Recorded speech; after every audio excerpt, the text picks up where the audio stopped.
নবীজির জবান মুবারকে বলেছেন হযরত ওসমান গনি রাদিয়াল্লাহু ফিল জান্নাহ, হযরত ওসমান গনি রাদিয়াল্লাহু জান্নাতি।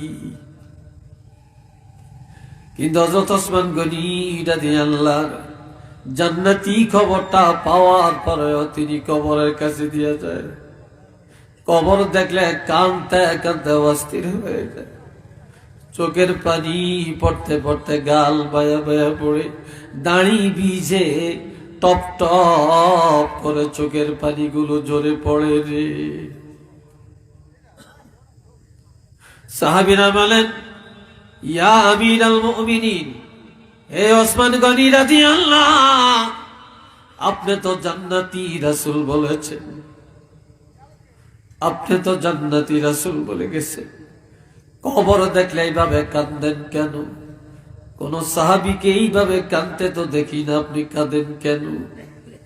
হযরত ওসমান গনি রাদিয়াল্লাহু কেঁদে কেঁদে জবাব দেন, আল কবরু আউয়ালু মানজিলিম মিন মানাজিলিল আখিরাহ, আখিরাতের যতগুলো দরজা, যতগুলো ঘাটি, কবর হলো প্রথম ঘাটি।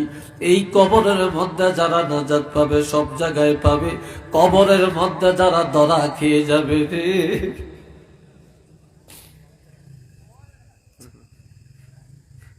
কবরের মধ্যে যারা বিপদে পড়ে যাবে,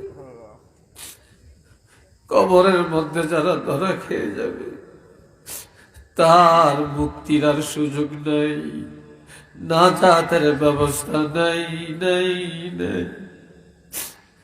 এই জন্য হযরত ওসমান গনি কেঁদে কেঁদে বলেন, এই কবর দেখলে আমি কান্না থামিয়ে রাখতে পারি না রে।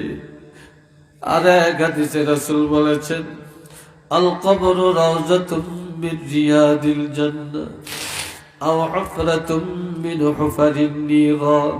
কারো কবর হবে বেহেশতের বাগান, কারো কবর হবে জাহান্নামের গাড়া। জানি না কার কবরটা বেহেশতের টুকরা, কার কবরটা জাহান্নামের গাড়া, এটা আমরা কেউ জানি না রে ভাই, জানি না।